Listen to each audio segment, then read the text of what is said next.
Hello everyone, welcome to Moe'S CD Culture Show and Tell, and on today's episode, should be no mystery, you saw the thumbnail, you clicked on the video, so we're just going to jump right into it. It's Iron Maiden, and of course I will start with this one because of course it's the first one that came out, and as I talk about this collection that I have, okay, I don't have the complete collection. I cut off at a point, and there is a reason why I cut off at that point. Doesn't mean I don't want any more. I want the whole collection, but there's specificness to the collection that you'll see, you'll notice as I go along. But first of all, of course, his debut. Every track on this is amazing. I still like Paul Diano. He was a great beginning for Iron Maiden. And while I'm at it, then I might as well show you this one too. The first two albums with Paul Diano. These are great. I still really like these albums. They have some great tracks. I mean, there's Running Free, Phantom of the Opera, Prowler, Transylvania, which is their first instrumental, and I love the instrumentals off of these. They're really great. There's a title track, Iron Maiden. So there's a song called Iron Maiden. That's great. Then it starts off with the Ides of March, which is a little bit of a instrumental, and then Wrathchild, Murders in the Rue Morgue, Another Life, Genghis Kong, the really cool instrumental from that. Innocent Exile, Killers, Prodigal Son, Prodigy, and Drifter. Such good stuff. Okay, and as you can see, the packaging is the newer.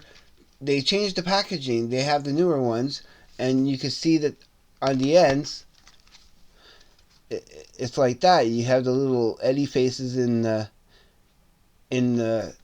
upper part of it.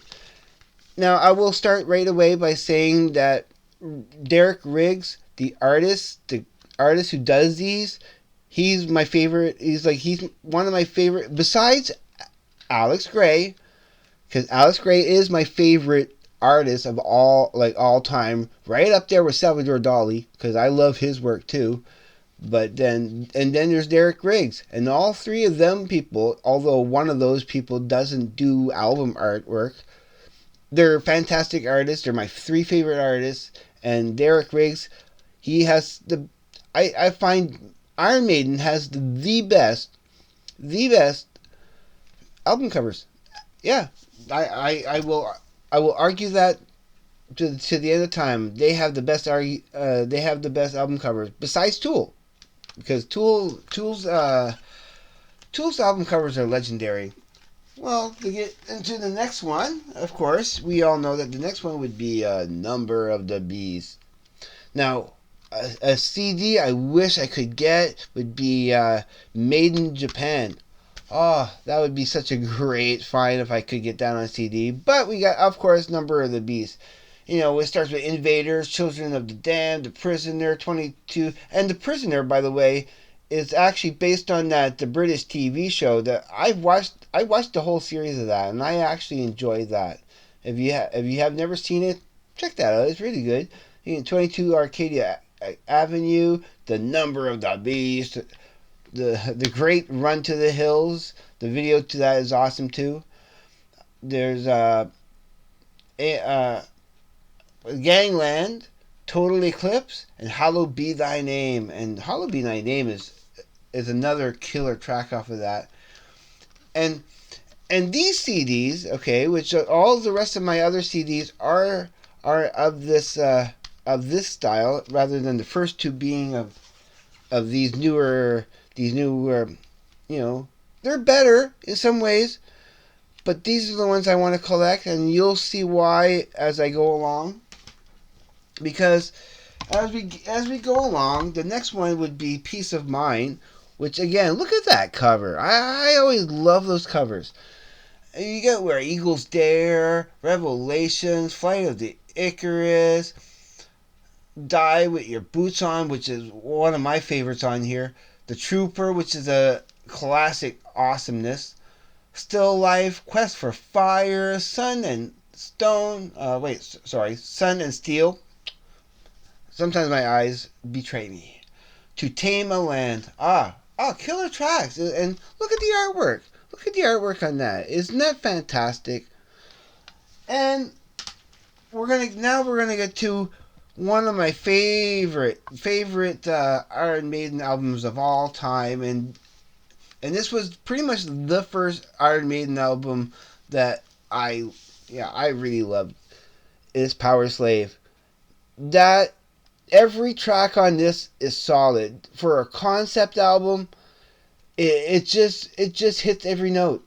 It is so cool, and a big shout out would be to Lofter Words' Big Aura. That instrumental is just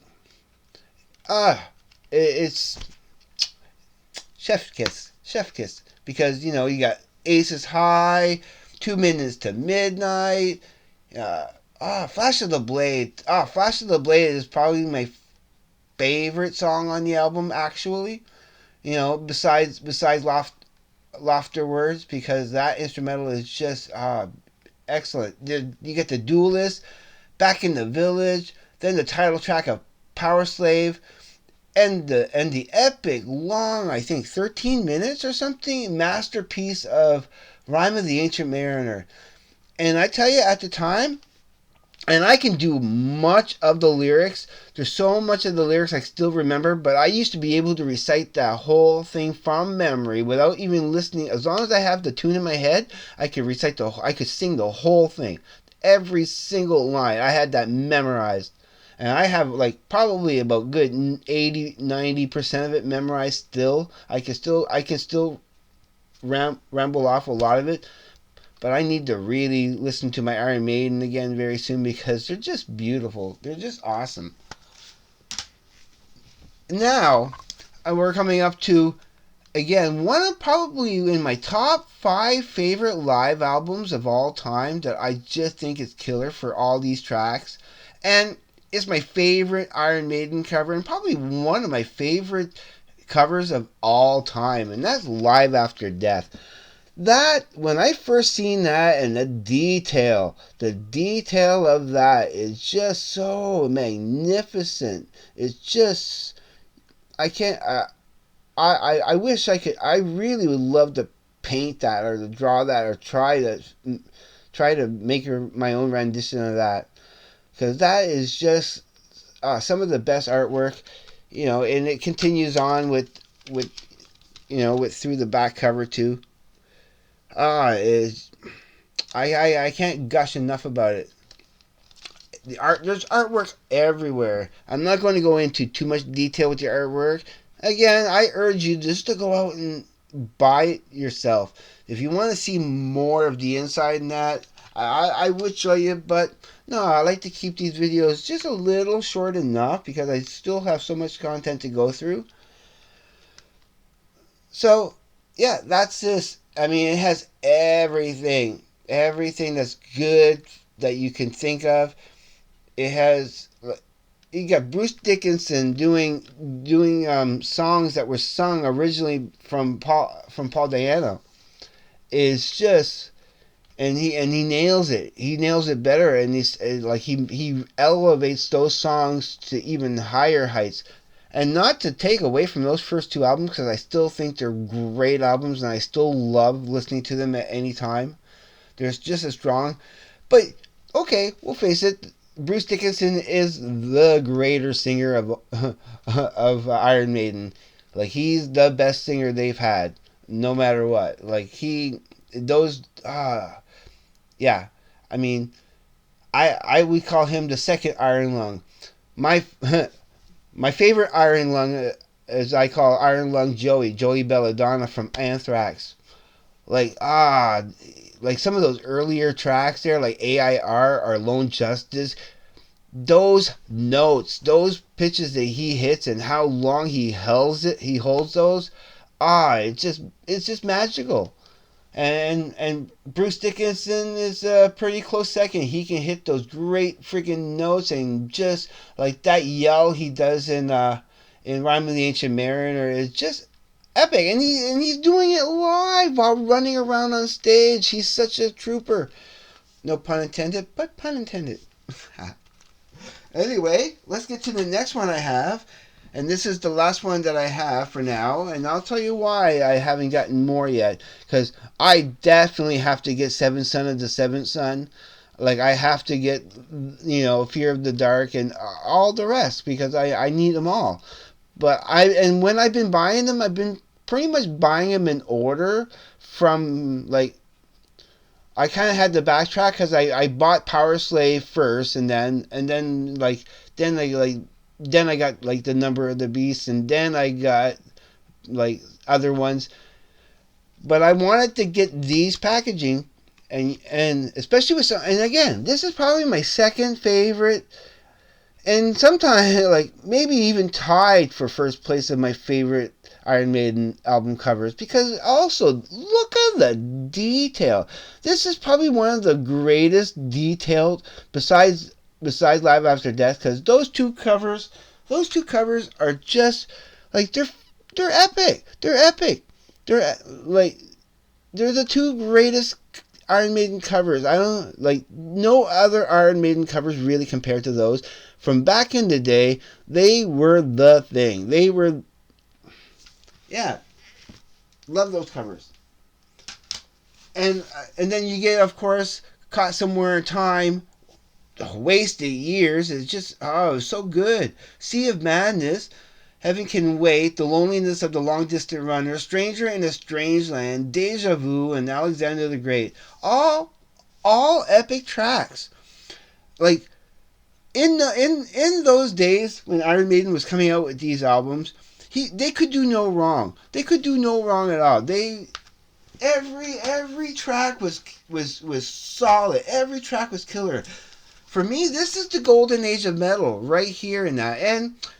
And of course, I want to count Seventh Son of the Seventh Son in that category. From there on in, Fear of the Dark, as good as it is, that's where I started fading out with Iron Maiden. That's where I haven't really paid much attention, and I want to get into more Iron Maiden, and I will be getting into more Iron Maiden. I want them all. But now let's see if I can get these back in a little bit of the right order here. So, and then you'll see what I mean. Is that in the right order? No, I kind of put that in the wrong order. I want you to see this as raw as possible. No edit, no bad editing in that. Is that the right side or that the right side? No. Okay, I gotta put them in the right order. Okay, it's Number of the Beast, then Peace of Mind, then Power Slave, then Live After Death, and then Somewhere in Time, and then that should all line up. Sort of does. Okay, there's on this side here. There's on that side here that you see that they make the face, they start making the Eddie face, right? And there's this, I have to make sure this is, yeah, and it was starting the other side too. Now, it's these 5 here, the last 5 I went through, you can see that it started making the pattern of the Eddie face. This is the series I wanted, okay? Even the 2 first albums, if you put them in there, they would make the face, but I kind of put them right here because, or no, not there, right here, sorry. I put them right here on my shelf because they're on the edge. They're cutting off only the hair. This is not the Eddie face, but that would have continued the hair, okay? And I want to get the rest of the collection of this format so I can complete the Eddie face. So I've been holding off. I've been holding off on getting Seventh Son of the Seventh Son mainly because now they all come in this format with that spine with the pictures on the top, and that's not what I'm looking for. And I'm having a hard time finding the rest of those albums in the picture format. I want to complete the Eddie face. So I'm stalled right now in my collection, which is a little bit of a bummer on this episode of. But I still love this collection, and if for after a while I still can't get any more of these formats for the casing, then I'm going to have to get this format. I'm still not putting it down because I still enjoy having these, and I had to, like, I couldn't hold off on not getting these. Like, I had to humble myself and say, okay, but I'd rather have their other format, because if those were in the other format, they would all, yeah, there would have been more of the hair on the side. So as I would have completed the rest of the collection, but no, for some reason they had to reissue them in a different format. And yeah, it's, well, I'm not gonna go on too long about this. That's my Iron Maiden collection. I really hope you enjoyed my video. I thank you all for watching. Thank you extra for my subscribers. You're the main reason I'm doing this for. I hope more can join this community of CD lovers. So everybody, please take care. Be safe. I'll see you on the flip side, and have a great day, afternoon, evening, wherever you may be. Bye.